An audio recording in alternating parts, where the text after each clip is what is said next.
오늘 아침 우리에게 주시는 하나님 말씀은 데살로니가전서 4장 13절부터 5장 11절까지의 말씀입니다. 데살로니가전서 4장 13절부터 5장 11절까지의 말씀을 봉독하겠습니다. 형제들아, 자는 자들에 관하여는 너희가 알지 못함을 우리가 원하지 아니하노니 이는 소망 없는 다른 이와 같이 슬퍼하지 않게 하려 함이라. 우리가 예수께서 죽으셨다가 다시 살아나심을 믿을진대 이와 같이 예수 안에서 자는 자들도 하나님이 그와 함께 데리고 오시리라. 우리가 주의 말씀으로 너희에게 이것을 말하노니 주께서 강림하실 때까지 우리 살아남아 있는 자도 자는 자보다 결코 앞서지 못하리라. 주께서 호령과 천사장의 소리와 하나님의 나팔 소리로 친히 하늘로부터 강림하시리니 그리스도 안에서 죽은 자들이 먼저 일어나고 그 후에 우리 살아남은 자들도 그들과 함께 구름 속으로 끌어올려 공중에서 주를 영접하게 하시리니 그리하여 우리가 항상 주와 함께 있으리라. 그러므로 이러한 말로 서로 위로하라. 형제들아, 때와 시기에 관하여는 너희에게 쓸 것이 없음은 주의 날이 밤에 도둑같이 이를 줄을 너희 자신이 자세히 알기 때문이라.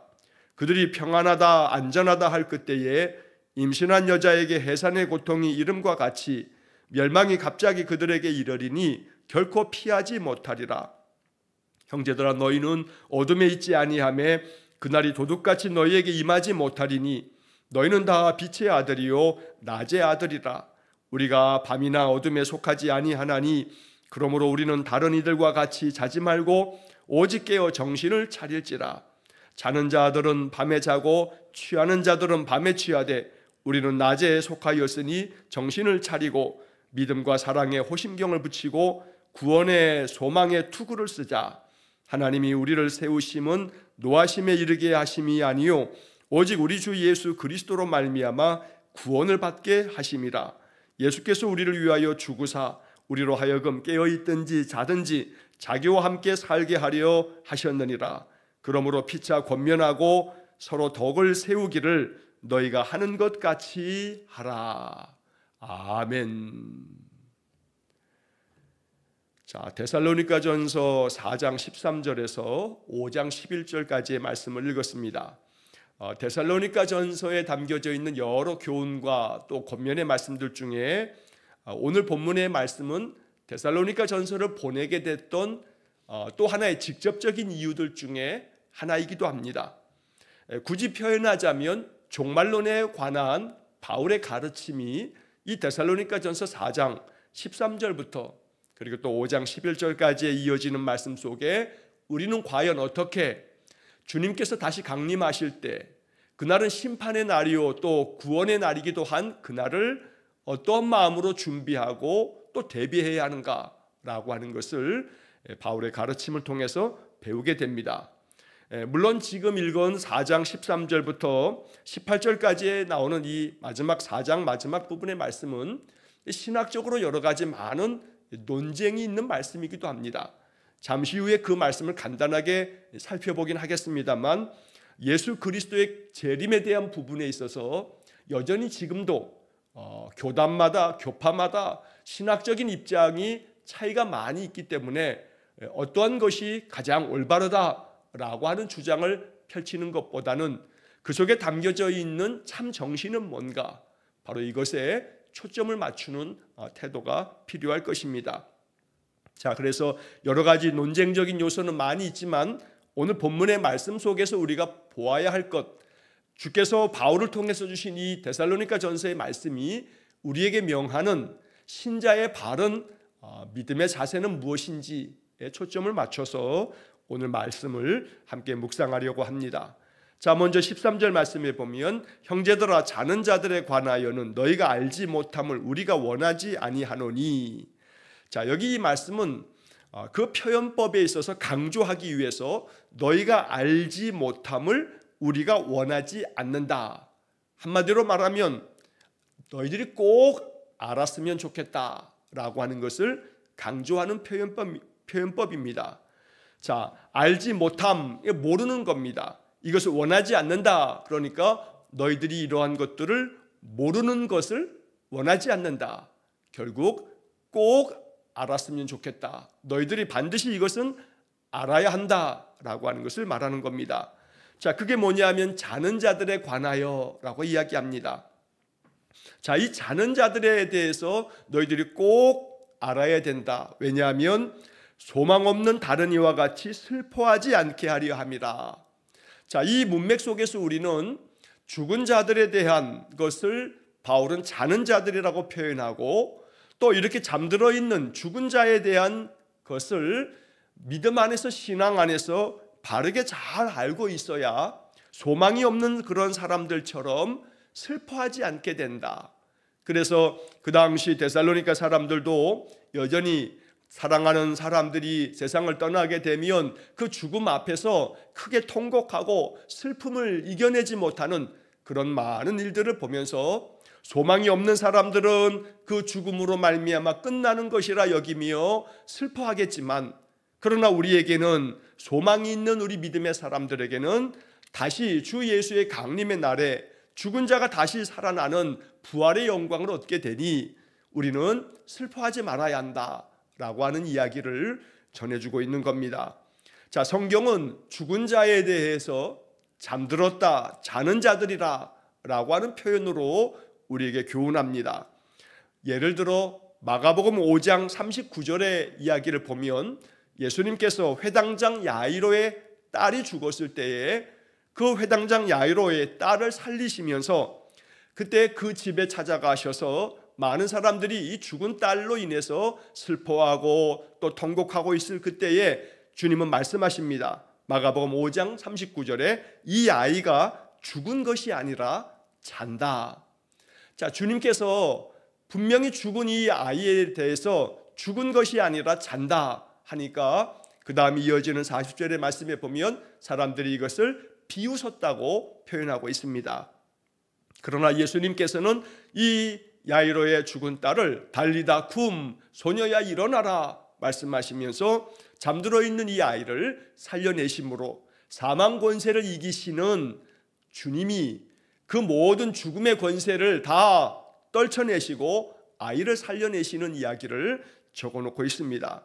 또 한편 우리가 잘 아는 나사로의 죽음의 이야기에서도 요한복음 11장 11절의 말씀에 보면 나사로가 병들었습니다, 어서 와 주십시오 라는 소식을 들어도 주님은 찾아가지 않았습니다. 그리고 난 후 나사로는 죽었고, 나사로가 죽은 지 나흘이 지나서야 예수님께서는 제자들에게 우리 친구 나사로가 잠들었도다, 그러나 내가 깨우러 가노라, 요한복음 11장 11절에 기록된 말씀입니다.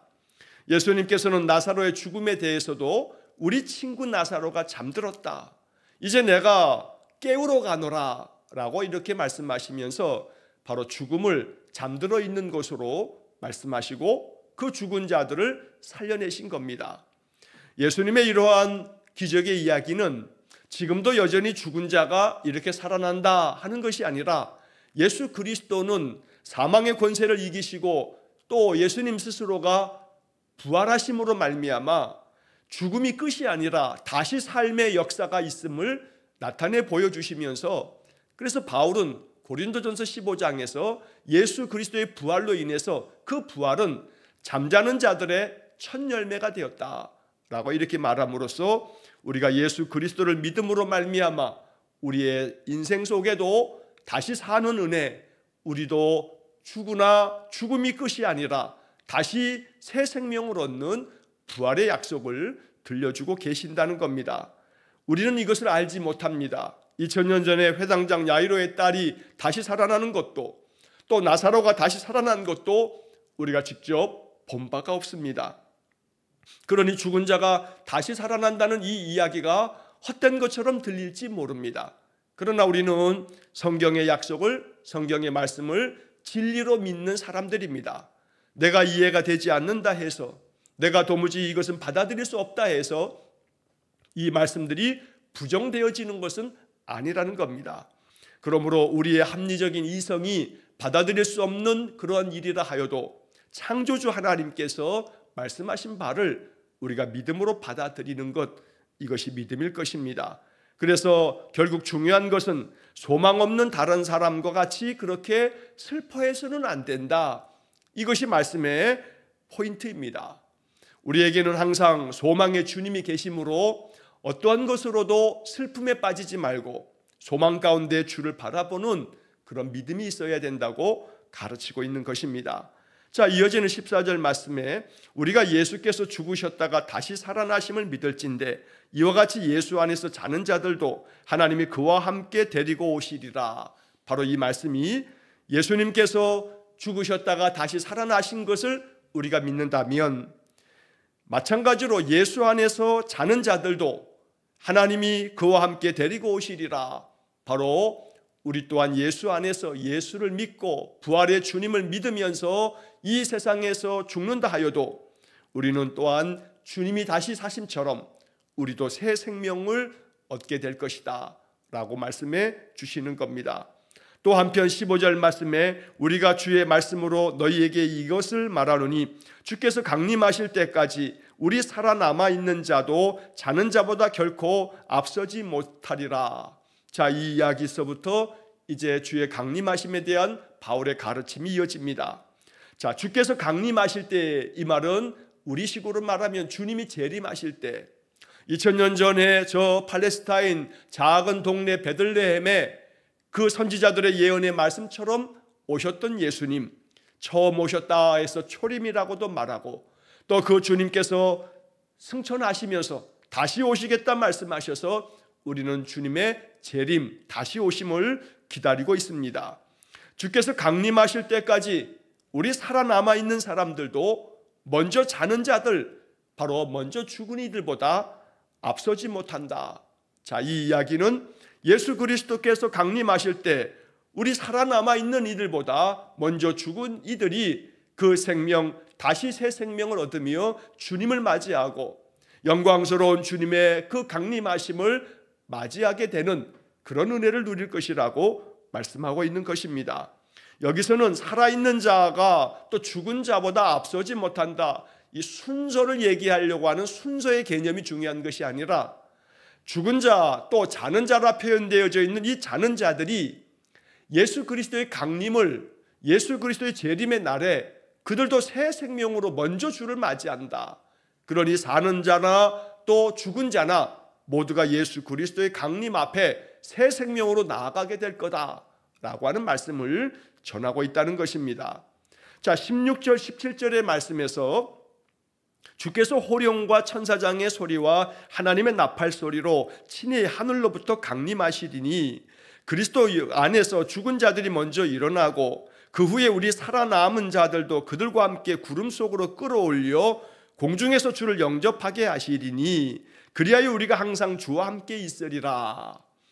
자, 여기 16절의 말씀에서 주님께서 강림하실 때, 재림하실 때 호령과 천사장의 소리와 하나님의 나팔 소리로 하늘로부터 친히 강림하실 거다. 자, 이 말씀은 바울이 하나님께로부터, 주님으로부터 계시의 말씀을 받아서 주신 것이라 여겨집니다. 왜냐하면 이 말씀, 예수 그리스도의 강림하실 때의 모습을 마태, 마가, 누가, 요한복음에서 우리가 읽어보지 못합니다. 예수님께서 재림하실 그때에 어떤 모습으로 이 땅에 오시나 라고 하는 것을 복음서 기록자들은 기록하지 않고 있습니다. 한편 바울은 이 데살로니가 전서를 통해서 우리 주님께서 강림하실 때 호령과 천사장의 소리와 하나님의 나팔 소리가 날 거다라고 하는 그런 계시의 말씀을 받아 이렇게 성경에 기록해 놓은 것이라고 믿습니다. 그래서 우리는 이 16절의 말씀이 이런 것이다 저런 것이다 어떻게 이것을 덧붙여서 설명할 바가 없습니다. 왜냐하면 이 계시의 말씀은 바울을 통해서 주신 것인데 오늘 우리들이 이것이 어떤 것이다 라고 구체적으로 이 이야기를 풀이하기가 어렵다는 겁니다. 다만 한 가지 이 16절의 말씀을 우리가 이해할 때에 주님께서 강림하실 때 마치 천군의 천사들이 나팔 소리를 내면서 이 땅에 온 세상의 이들이 주의 강림하심을 알도록 그렇게 임하실 것이라 라고 하는 것을 강조하고 있다는 정도로 우리가 이해할 수밖에 없습니다.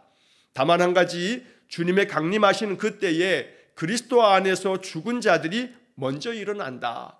바울은 13절의 말씀에서 자는 자들이라고 표현하고 있지만 그 자는 자들이 의미하는 바가 죽은 자들임을 여기서 밝혀주고 있는 겁니다. 그래서 예수 그리스도 안에서 죽은 자들, 그리스도를 내 구주로 믿고 하나님의 아들 되신 그리스도의 그 부활하심을 믿으면서, 그래서 나 또한 주님과 함께 다시 사는 은혜를 믿는 이들이 이 세상에 죽는다 하여도 그들 또한 주님이 강림하실 때에 그들이 먼저 일어나게 될 거다.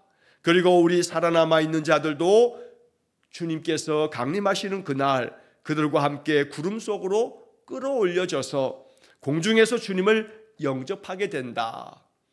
자, 여기 이 17절의 이 말씀은 신학적으로 해석에 있어서 여러 논쟁들이 있기도 합니다.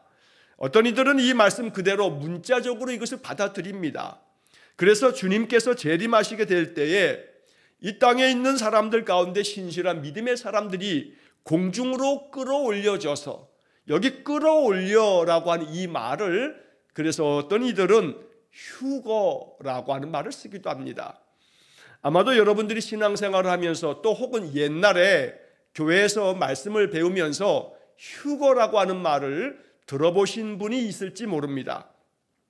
이 휴거라고 하는 말은 성경에 기록되어져 있는 단어는 아닙니다. 여기 데살로니가전서 4장 17절에 구름 속으로 끌어올려, 이 끌어올려라고 하는 말을 한자말로 휴거라고 이렇게 일컬었던 겁니다. 휴자는 이끈다, 이끌 휴자고 거자는 들어올린다, 들거자입니다. 그래서 저 하늘 공중으로 구름으로 이끌어서 들어올린다. 그래서 여기 끌어올려라고 하는 말을 한자말로 표현할 때 휴거. 그래서 옛날에 교회 또 목사님들이 성경 공부를 가르치면서 주님께서 재림하실 때 휴거가 있을 거다. 성도들이 공중으로 들림받게 되고 그 공중에서 주님을 영접하게 될 거다. 바로 이렇게 가르쳤던 겁니다. 아마도 기억하시는 분은 1992년에 우리나라에도 다미선교회라고 이장림 목사라고 하는 이가 1992년 9월경에 휴거, 즉 예수님께서 이 땅에 강림하시게 되고 믿음의 사람들은 휴거, 들림받게 되고 그때서부터 7년 동안에 공중에서 우리는 천국 잔치를 벌이다가 이 땅에서는 7년 대환란이 있다가 1999년에 이제 주님께서 재림하여 모든 것들을 심판하시게 될 거다라고 하는 바로 다미선교회라고 부르는 자들의 그러한 종말론이 우리 한국에 그때 많은 센세이션을 일으켰던 적이 있습니다. 해프닝처럼 지나갔습니다만 바로 그것이 데살로니가전서 4장 이 17절의 말씀을 그렇게 문자적으로 해석하는 이들이 그러한 해프닝을 벌이고 있다는 겁니다. 지금도 마찬가지입니다. 지금도 여전히 이 휴거라고 하는 것, 공중으로 들림받는다라고 하는 것을 문자적으로 이렇게 이해하면서 그렇게 종말론을 가르치는 이들이 있습니다. 자, 그래서 오늘 우리가 이 17절의 이야기를 어떻게 이해하는 것이 필요한가라고 하는 것을 여기서 잠시만 좀 살펴보고 넘어가도록 하겠습니다. 자, 종말론에 대한 부분에 있어서 예수님께서 재림하시는 것과 더불어서 요한계시록 20장에 천년 왕국에 대한 이야기가 나옵니다. 주님께서 이 땅에 강림하시게 되면 그때 이제 성도들과 또 그리스도 안에서 죽은 이들이 다시금 부활함으로써 주님을 영접하게 되는데, 주님을 맞이하게 된다는 오늘 이 데살로니가전서 4장의 말씀처럼 공중에서 주님을 맞이하게 되면서 그들이 천년 왕국을 이제 이루게 된다 하는 계시록 20장의 이야기를 이제 예수님의 재림과 함께 이것을 신앙으로 받아들이는 그런 종말론을 갖습니다. 이것을 일컬어서 천년 왕국설이라고 말하기도 합니다. 자, 그래서 이 천년 왕국설이라고 하는 것이 몇 가지 견해들이 있습니다. 크게는 세 가지로 이렇게 이제 주장들이 펼쳐지는데, 하나는 전천년설, 그리고 또 하나는 후천년설, 그리고 무천년설이라는 것이 있습니다. 이것은 이제 내년 1월 달서부터는 우리가 이 올해까지 6년 동안에 신구약 성경 전체에 대한 매일 성경 편성으로 모든 강해가 다 끝나게 되고, 제가 안식년 기간 동안에 보지 못했던, 우리가 묵상하지 못했던 요한계시록을 내년 1월 달부터는 계시록의 이야기를 쭉 우리가 말씀을 묵상하게 될 텐데, 계시록의 이야기를 하면서 몇 차례 이 부분에 대한 것들을 또 한번 재차 말씀을 드릴 겁니다. 자, 전천년설이라고 하는 종말론을 받아들이는 사람들이 있습니다. 이러한 사람들을 세대주의자들이라고도 말합니다. 인류의 모든 역사를 7가지의 세대로 구분해 두고 그 7세대 가운데서 마지막 7번째 세대가 천년왕국의 시대가 온다라고 이렇게 주장하는 사람들입니다. 자, 그래서 이 세대주의자들은 대체로 전천년설을 믿습니다. 이 전천년설이라고 하는 것은 쉽게 말하면 예수님께서 천년왕국이 시작되기 전에 재림이 있다는 겁니다. 그러니까 전천년설, 여기 전이라고 하는 것은 천년왕국 전에 예수님이 재림하셔서 예수님 재림하신 다음에 믿음의 사람들이 주님과 함께 천년을 통치하고 난 다음에, 그리고 난 다음에 심판이 있고 새 하늘과 새 땅이 펼쳐진다. 이러한 견해를 가지고 있는 이들이 전천년설을 믿는 세대주의자들입니다.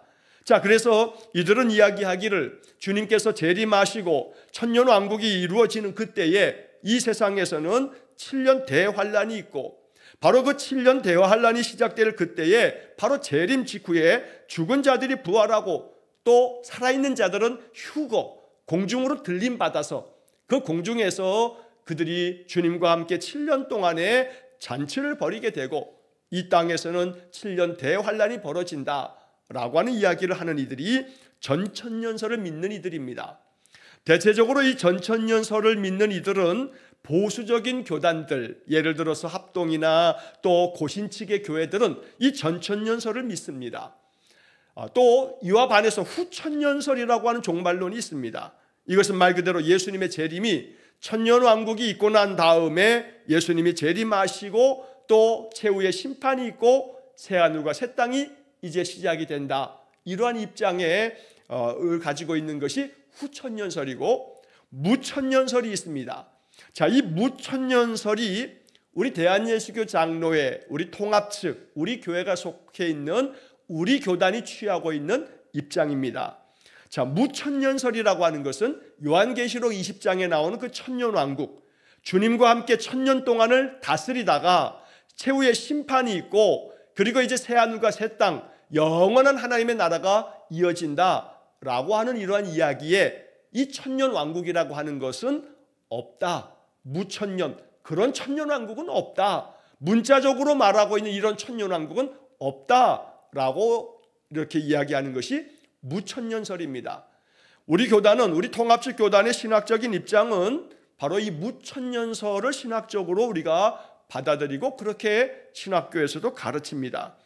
다시 말해서 요한계시록 20장에서 얘기하고 있는 이 천년왕국이라고 하는 이 표현은 상징적인 의미를 가지고 있는 것이지, 이게 문자 그대로 천년 동안 주님이 다스리는 그러한 것이 있다가 심판이 있고 새하늘과 새 땅, 하나님 나라가 시작된다라고 하는 것을 우리는 받아들이지 않습니다.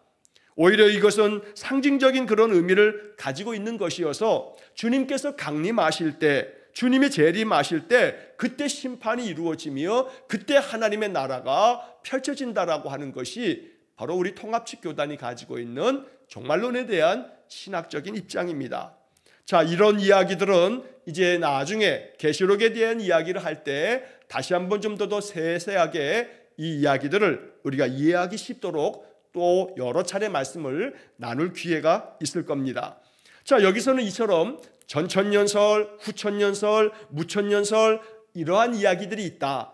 왜냐하면 이런 얘기도 알고 있으셔야 나중에 어떤 사람들이 너는 전천년설을 믿냐, 또 뭐 후천년설을 믿냐, 무천년설을 믿냐라고 하는 이야기들을 누군가로부터 듣게 됐을 때 저것이 바로 세대주의 그런 어떤 종말론을 가지고 있는 이들이 이야기를 전개할 때 말하고 있는 것들이라고 하는 그런 것들을 알고 계실 때 우리가 더 경계하고 주의할 수 있기 때문에 바로 이런 말씀도 잠시 드리고 넘어가는 겁니다.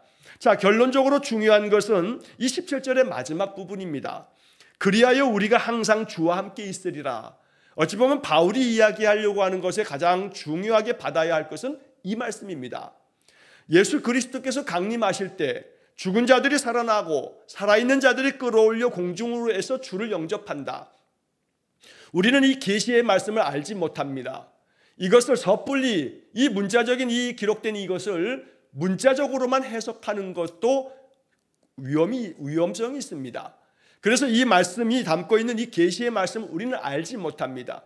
베드로 사도가 베드로서에서 이야기한 것처럼 억지로 하나님의 예언의 말씀을 풀려고 하는 것은 지혜로운 신앙의 자세가 아닙니다. 다만 한 가지, 우리 주님께서 강림하신다는 것과 강림하시는 주님을 우리가 영접하여 맞이하고 주님을 만난다는 것, 여기에 초점이 있는 거고, 결국 그래서 그 이야기를 바울은 이렇게 덧붙이는 겁니다. 그리하여 우리가 항상 주와 함께 있으리라. 다시 강림하시는 주님과 함께 먼저 죽은 이들도 다시 살아남으로 주님을 맞이하고, 우리 살아있는 이들도 주님을 만나 주님을 영접하며 주님과 함께 있으리라. 항상 주님과 함께 있으리라. 이것이 바로 종말의 신앙을 가지고 있는 믿음의 신자들에게 요구되어지는 그런 믿음의 자세인 겁니다. 그래서 마지막 결론에서 18절에서 그러므로 이러한 말로 서로 위로하라. 사실 이 본문의 이야기는 13절에 자는 자들에 관하여는 너희들이 꼭 알기를 바란다 하면서 시작된 겁니다. 그러니까 이 문맥상에서 바울이 얘기하려고 하는 바는 죽은 자로 인하여 슬픔에 빠져 있는 이들에게 죽은 자가 죽은 것으로 끝나는 것이 아니라 이 죽은 자들이 살아있는 우리보다 다시 먼저 주님이 부활하셨듯이 다시 새 생명으로 부활하게 될 날이 있을 거고, 그들이 예수 그리스도께서 강림하실 때 주님을 먼저 맞이하게 될 거고, 그래서 그들이 주님과 함께 있을 거다라는 이야기를 통해서 먼저 죽은 이들에 대한 슬픔이 그 마음 가운데 계속하여 슬퍼하지 않도록 하려고, 그래서 죽은 이로 인하여서 슬픔 중에 있는 이들에게 너희는 이러한 말로 서로 위로해라. 왜냐하면 죽은 자들도 다시 살아남으로 항상 주님과 함께 있는 그날이 있을 것이기 때문에 이렇게 바울이 권면하기 위해서 이 말씀을 주었다는 것입니다. 그러니까 이 본문은 단순히 종말론을 이야기하기 위한, 휴거를 얘기하기 위한 말씀이 아니라 자는 자들에 대한, 죽은 자들에 대한 비통한 눈물과 슬픔 중에 있는 이들을 위로하기 위해서 주님이 강림하시는 그날 죽은 자들이 다 다시금 살아나 주님을 맞이하게 될 테니, 그래서 주님과 항상 함께 있을 터이니 슬퍼하지 말라. 그리고 저들을 서로 위로해라 라는 말씀을 주고 계신다는 겁니다. 자, 이런 말씀과 이어서 이제 이어지는 5장 1절 말씀서부터 이 종말에 대한 이야기들에 대한 것을 바울이 좀 더 덧붙이면서 때와 시기에 관해서는 너희에게 쓸 것이 없다. 왜냐하면 이미 다 너희들에게 알려주었기 때문에 너희들이 알고 있는 바다. 그 내용이라 하는 것은 주의 날이 밤에 도둑같이 이를 줄을 너희가 자세히 알고 있기 때문이다. 주님께서 임하시는 그 강림하심은 도적같이 임한다. 그래서 너희들이 평안하다, 안전하다 이렇게 말해서는 안 된다. 항상 깨어있어 경계하고 있어야 한다. 왜냐하면 도둑같이 임하실 거기 때문에. 이 말은 예수님이 도둑이 돼서 온친다는 게 아니라 주님이 도둑이 자기 자신이 오는 것을 알려주고 오지 않는 것처럼 주님의 강림하심, 주님의 재림은 어느 누구도 알지 못하는 그때에 오실 것이라고 하는 이야기를 전하는 겁니다. 그래서 바울은 이것을 또 하나의 예를 들어서 임신한 여자에게서 해산의 고통이 날짜가 정해지고 해산의 그 산고가 나타나는 것이 아니고 어느 날 갑자기 그 해산의 고통의 통증이 시작되면서 아이를 해산하는 것처럼 바로 주님의 강림하심도 그러하고 주님의 강림과 함께 이 땅에 임하게 될 심판도 그러해서 멸망이 갑자기 그들에게 이르리니 결코 피하지 못하리라. 주님의 강림하시는 그날은 믿음의 사람들에게는 구원의 날이지만, 그러나 믿음에서 저버리고 하나님 거역한 인생들에 대해서는, 죄 가운데 빠진 이들에게 대해서는 멸망의 날인데, 그 멸망의 날이 도둑같이 갑자기 임하게 되어 결코 누구도 피하지 못할 거다. 자, 그러므로 이제 4절 이하의 말씀에서 바울의 실제적인 그 가르침의 목적이 나옵니다. 형제들아, 너희는 어둠에 있지 아니하매 그날이 도둑같이 너희에게 임하지 못하리니 너희는 다 빛의 아들이요 낮의 아들이라. 우리가 밤이나 어둠에 속하지 아니하나니 그러므로 우리는 다른 이들과 같이 자지 말고 오직 깨어 정신을 차릴지라. 너희들은 믿음의 사람이므로 어둠에 있지 않다. 그러므로 어둠에 있지 아니하니까 그날이 도둑처럼 임하지는 않을 거다. 오히려 너희들은 다 빛의 아들들이고 낮의 아들들이 아니냐.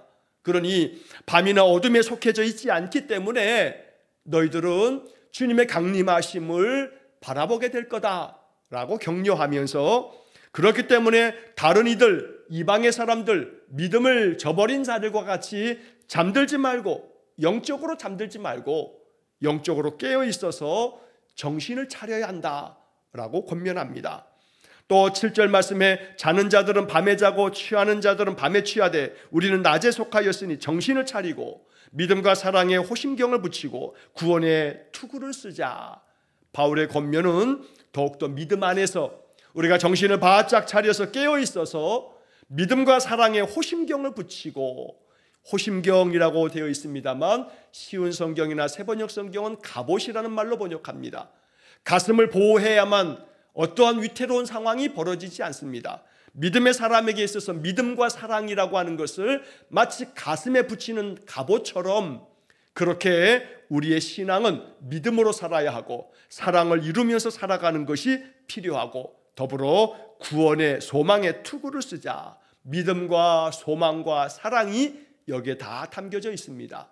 그래서 믿음 안에 굳건히 서고 하나님의 은혜 안에서 우리가 늘 사랑 가운데 살고 하나님 나라 주님이 강림하시는 것이 언제라 할지라도 소망을 가지고 깨어 있어서 살아가는 것, 바로 이것이 바울이 데살로니가 교인들에게 권면하는 것이고 오늘 우리가 들어야 할 믿음의 말씀입니다. 9절의 말씀에 하나님이 우리를 세우심은 노하심에 이르게 하심이 아니요 오직 우리 주 예수 그리스도로 말미암아 구원을 받게 하심이라. 하나님이 진노 가운데 심판하는 날 낮의 아들이요 빛의 아들인 우리들을 멸하시고 노하시기 위해서 우리를 부르시는 게 아니고, 우리를 세우신 이유는 우리에게 구원의 은혜를 베푸시기 위해서 예수 그리스도로 말미암아 우리로 하여금 구원을 받게 하시려고 하나님 우리를 세우셨다. 그러니 날마다 구원의 은혜를 누리면서 살아야 한다라고 바울이 가르치는 겁니다. 마지막 10절 11절에서 예수께서 우리를 위하여 죽으사 우리로 하여금 깨어있든지 자든지 자기와 함께 살게 하려 하셨느니라. 그러므로 피차 권면하고 서로 덕을 세우기를 너희가 하는 것 같이 하라. 그래서 사도 바울은 이 5장의 10절 11절 말씀을 통해서 결국 예수께서 우리를 위해서 죽으셨으니 우리는 이제 깨어있든지 자든지 자기가 늘 주님과 함께 살 수 있는 그런 믿음의 삶을 살아야 된다. 살든지 죽든지 내가 주님의 것이라고 고백하면서 언제나 주님의 영광을 드러내는 삶을 살아가는 것. 그래서 깨어있든지 자든지 예수께서는 자기와 함께 우리를 살게 하시려고 언제나 우리에게 은혜를 베푸시는 분이니 늘 우리의 인생의 삶, 주님과 함께 사는 그런 삶을 살라고 바울이 촉구합니다. 그래서 마지막 11절에서 그렇기 때문에 서로 피차 권면함으로써 슬픔 가운데 빠지지 말고 낙담하지 말고 더욱더 권면하여 서로 덕을 세움으로 서로에게 힘이 되어 주어라 라고 이렇게 말하면서 너희가 하는 것 같이 하라. 너희가 지금도 그렇게 하고 있으니 지금 이렇게 하는 것처럼 앞으로도 계속 그렇게 하십시오 라고 하는 권면의 말씀을 해주고 있습니다. 오늘 본문의 말씀에 담겨져 있는 많은 교훈들이 우리의 마음 가운데 담겨지기를 원하고 이 말씀들을 통해서 우리 또한 늘 그리스도와 함께 사는 삶, 그래서 늘 마음에 소망이 가득함으로 말미암아 어떤 것으로도 슬픔에 빠지지 아니하고 죽음에 대해서조차도 그리스도가 강림하실 때 다시 살아남에 대한 소망을 가지고 있을 때 늘 살아있으나 또 혹은 죽으나 우리의 삶이 하나님께 영광이 되고 언제나 빛의 아들로 깨어 있어서 늘 하나님의 뜻을 이루어가는 그런 신실한 믿음의 사람 되시기를 주의 이름으로 간절히 축원합니다. 기도하겠습니다. 자비로우신 아버지 하나님, 우리가 항상 주와 함께 있으리라 말씀하시며 주께서 친히 늘 우리와 함께 하시겠다 말씀하심을 믿으며 언제나 주의 말씀을 통해서 우리 심령이 깨어 있도록 은혜를 내려 주옵소서. 빛의 아들이요 낮의 아들이니 어둠에 속하지 아니하고 늘 깨어 있어 주님이 언제 강림하셔도 믿음 안에 굳건하게 주를 맞이할 수 있는 우리 성도들 되게 해 주옵소서. 오늘도 한날의 삶을 주님께 의탁합니다. 늘 말씀으로 인하여 우리의 영이 살고 우리의 영혼이 잘됨 같이 범사가 잘되고 형통해지는 귀한 복을 오늘도 내려 주옵소서. 예수님 이름으로 기도하옵나이다. 아멘. 우리 구주 예수 그리스도의 은혜와 하나님 아버지의 극진하신 사랑과 성령의 교통하심이 날마다 하늘 소망을 두고 이 땅에서 구원의 기쁨을 누리며 살아가기를 소원하는 머리 숙인 귀한 성도들 위해와 저들 가정과 온 가족들 위해 영원토록 함께 하시길 축원하옵나이다. 아멘.